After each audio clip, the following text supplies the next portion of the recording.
আসলে এই অবস্থায় আমার দুজনের পক্ষেও পুরোপুরি এই স্বাস্থ্যসেবাটা চালু রাখা সম্ভব না। আর এক্ষেত্রে ক্ষতিগ্রস্ত আমরা সবাই হচ্ছে। চিকিৎসক সংকটে নাকাল দিনাজপুরের হাকিমপুর উপজেলার মানুষ।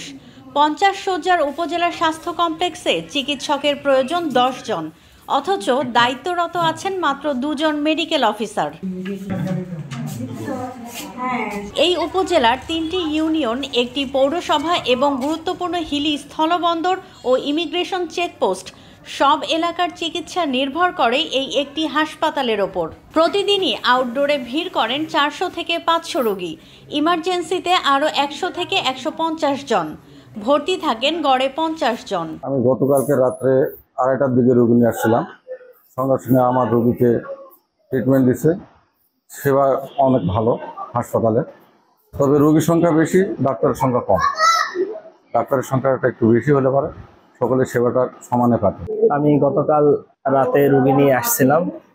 আমার রোগীর চিকিৎসাটা আলহামদুলিল্লাহ ভালো হয়েছে, তবে আমি মনে করি যে আরো যে সমস্ত রোগী আছে তারা সময় মতো চিকিৎসা পাচ্ছে না ডাক্তারের সংকটের কারণে। আমার মনে হয় যে হসপিটালে আরো ডাক্তার প্রয়োজন। রোগীর সংখ্যা বেশি, ডাক্তারের সংখ্যা অতি অল্প। আরো যদি ডাক্তার হইতো তাহলে ভালো চিকিৎসা, সময় মতো সমস্ত রোগীর চিকিৎসা পাইত। বর্তমানে মৌসুমী রোগে সর্দি, জ্বর, কাশি আর ডায়রিয়ায় আক্রান্ত হয়ে চিকিৎসা নিতে আসা রোগীর সংখ্যা আরও বেড়েছে, কিন্তু মাত্র 2 জন চিকিৎসকের পক্ষে এত মানুষের সেবা দেওয়া সত্যি অসম্ভব।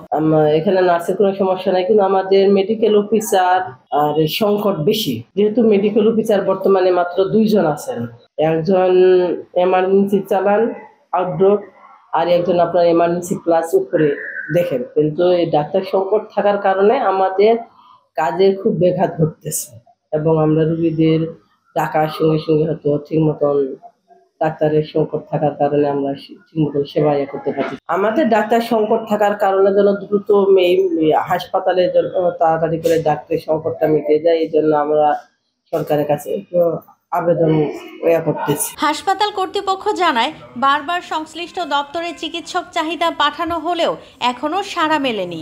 বর্তমান আমাদের হাসপাতালে মেডিসিন বেশ ভালো আছে। আমরা হাসপাতালের সার্বিক দিক দিয়ে সব সেবা দিচ্ছি। তো আমাদের ডাক্তার সংকট, সেই ক্ষেত্রে আমরা সেবা দিতে বিঘ্নিত হচ্ছে। আমাদের বহির্বিভাগে মোটামুটি প্রতিনিয়তই 400 থেকে 450 রোগী নিয়মিত চিকিৎসা সেবা নেন। আমাদের জরুরি বিভাগে গড়ে 100 থেকে 120 জন রোগী দৈনিক চিকিৎসা সেবা নিচ্ছেন। আমরা আসলে 2 জন ডাক্তার মিলে যতটুকু পারছি, মূলত আসলে জরুরি বিভাগটাই আমরা সবচেয়ে বেশি গুরুত্ব দিচ্ছি, এবং অন্তর্বিভাগ বহির্বিভাগে যদি আমরা পারি কিছুটা সময় দিচ্ছি। আসলে এই অবস্থায় আমার দুজনের পক্ষেও পুরোপুরি এই স্বাস্থ্যসেবাটা চালু রাখা সম্ভব না। আর এক্ষেত্রে ক্ষতিগ্রস্ত আমরা সবাই হচ্ছে। আমরা চিকিৎসকরা মানসিকভাবে এবং শারীরিকভাবে বিপর্যস্ত। আমাদের যারা উপজেলার যারা সাধারণ লোকজন আছেন, যারা চিকিৎসা সেবা প্রত্যাশী আছেন, তারাও পর্যাপ্ত চিকিৎসা সেবাটা পাচ্ছে না। তাদের যে আশা তাদের হাসপাতালে আসেন, যে চিকিৎসক তাকে যতটুকু সময় নিয়ে দেখবেন, যতটুকু তার সমস্যার কথা শুনবেন, সেই সময়টুকু তো আমাদের পক্ষে সম্ভব হচ্ছে না।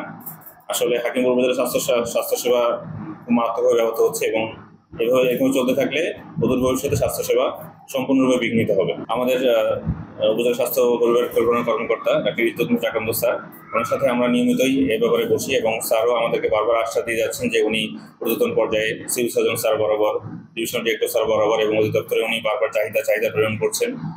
এর পূর্বে আমি যতদূর জেনেছি, স্বাস্থ্য অধিদপ্তর থেকে স্যারের সাথে যোগাযোগ করা হয়েছিল।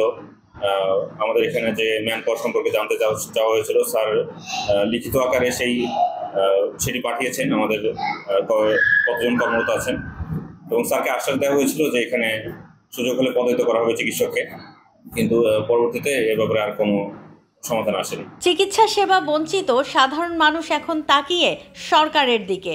তাদের একটাই প্রত্যাশা, হাসপাতালে দ্রুত চিকিৎসক নিয়োগ দিয়ে সেবার মান নিশ্চিত করা হোক। দিনাজপুর থেকে মোসলেম উদ্দিনের তথ্য ও ভিডিও নিয়ে রিপোর্ট risingBD.com। ওয়ালটন আবারও মিলিনিয়ার অফারে ওয়ালটন ফ্রিজ কিনে আপনিও হয়ে যেতে পারেন মিলিয়নিয়ার। মিলিনিয়ার ছড়াছড়ি দেশ জুড়ে, এটা শুধু ওয়ালটনই পারে।